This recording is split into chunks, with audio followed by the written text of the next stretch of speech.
Бүгінгі шығарылымда әлемдегі экологиясы ең таза және өмір сүруге қолайлы мемлекеттердің рейтингі туралы айтылады.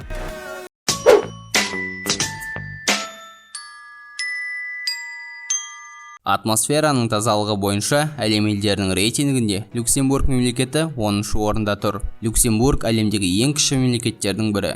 Жер көлемі 2586 км квадрат. Аймағының 3/1 бөлігін ормандар алып жатыр. Соңғы жылдары мемлекет аумағында бақтар мен саябақтар саны өсіп келеді. Мұндағы От-Сюр деп аталатын ұлттық парк аймақтың қоршаған ортасын, табиғаты мен ауасын қорғауға арналған. Сонымен қатар орман шаруашылығы мен туризмді дамытып жатқан аймақ болып табылады. Онда өте сирек кездесетін өсімдіктер мен жануарлар қорғауға алынған. Онда барған адамдар таза табиғатта демала алады, немесе әртүрлі мәдени ескерткіштерді қарап тамашалауға болады. Люксембургтік билік өкілдері аймақтың экологиялық заңдарының сақталуына қатты көңіл бөледі. Қатты қадағаланатын заңдар аймақтың кішілігі және халықтың аздығы мемлекеттің таза болуына біраз әсерін тигізеді.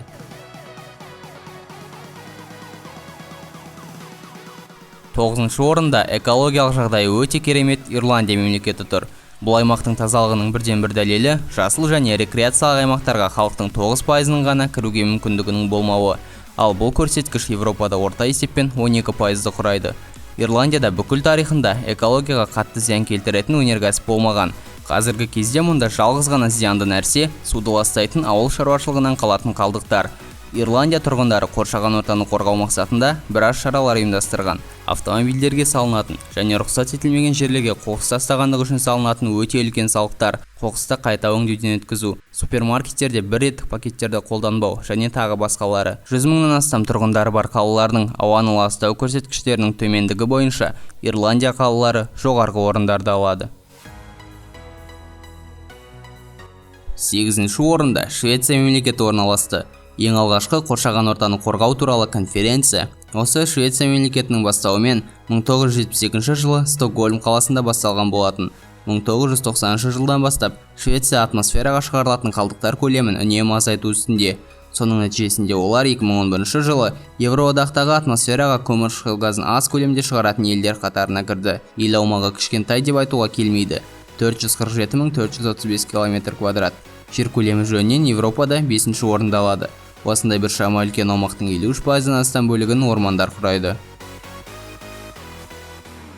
7-ші орында тұрған Жаңа Зеландия мемлекетінің негізгі символы мемлекеттің жасыл әрі таза бейнесі. Сондықтан қоршаған ортаны қорғау бұл мемлекеттің басты бағыттарының бірі.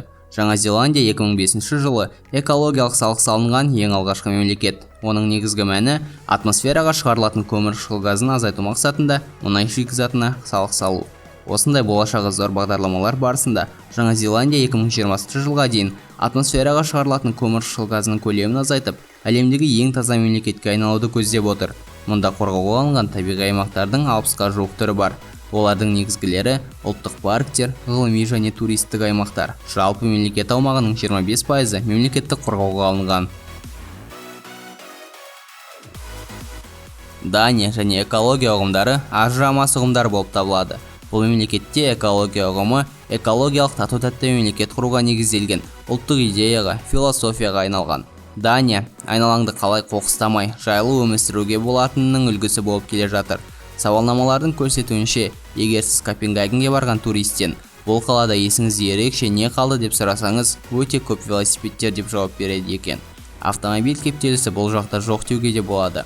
Ал жүргізушілер болса, олардікі әрқашанда дұрыс деп саналатын велосипедшілерді басып кетпесі үшін өте абай болған жөн.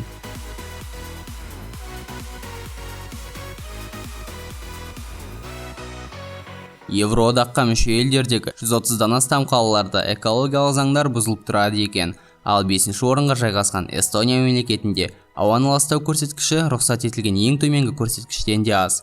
Эстония жерінің 40%-нан астамы ормандар, 25%-ы батпақтар мен тап-таза көлдер, ал 12%-ы ұлттық және табиғи парктер. Осы себепті де бұл мемлекетті ормандар мен көлдер елі деп те атайды. Бұл аймақта ауыр өнеркәсіптің болмауы таза ауаның негізгі кепілі. 4-ші орында орналасқан Бруней мемлекеті бүгінгі топтамадағы Азия дүние бөлігінде орналасқан жалғыз мемлекет. Бруней Азияның оңтүстік-шығыс бөлігіндегі мұсылман мемлекеті. Аумағының көп бөлігі пілдер, маймылдар, қабыландар және тағы басқа да жануарларды кездестіруге болатын джунглиден тұрады. Қазіргі кезде мұнда индустрияландыру үрдісі қарқынды жүріп жатқанымен, Бруней таза ауа стандарттарын сақтап қала алды.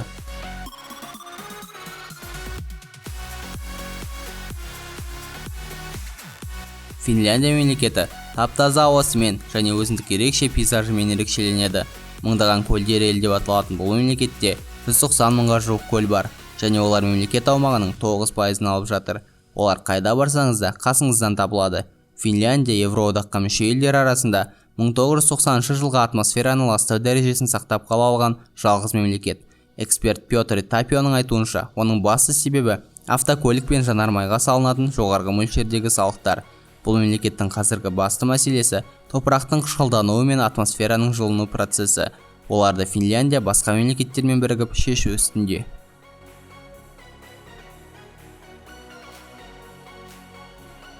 Канада мемлекеті озон қабатын қорғау туралы Вена конференциясы қабылдаған алғашқы мемлекет. 1995-97 жылдары Канаданы Біріккен ұлттар ұйымы адамның өмір сүруіне ең қолайлы мемлекет деп таныды. Қазіргі кезде Канаданың қоршаған ортасы өнеркәсіп дамыған мұндай мемлекет үшін өте керемет болып табылады. Мұнда ірі өзендер мен ұлы көлдер жүйесі орналасқан. Канаданың ауасының тазалығы соншалықты, Vitality Air деп аталатын канадалық стартап Канаданың жартасы тауларының ауасын бөтелкемен сатқан болатын. Ең алғашында мұны кәдесі ретінде сатпақшы болды, ал халық болса оны әзіл деп түсінді. Алайда бұл бөтелкедегі таза ауа Қытайдың түтінді ауасынан уланған халық арасында қатты сұранысқа ие болды. Осылайша бұл компания 4 күн ішінде осы ауаның 500 бөтелкесін сатып үлгерді.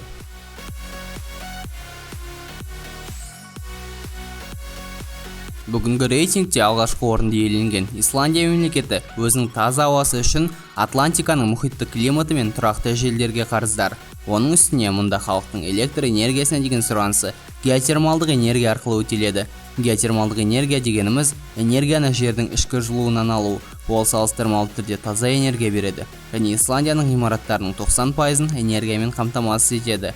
Америкалықтар Исландияның осындай табиғи артықшылықтарын пайдалану мақсатында оларға бұл аймақта зауыттар салуды ұсынған болатын. Бірақ Исландия халқы осы жағдайға орай митинг ұйымдастырып, ақшаға қарағанда экологиялық тазалық пен болашақ ұрпақтың денінің саулығы маңыздырақ екендігін жариялаған.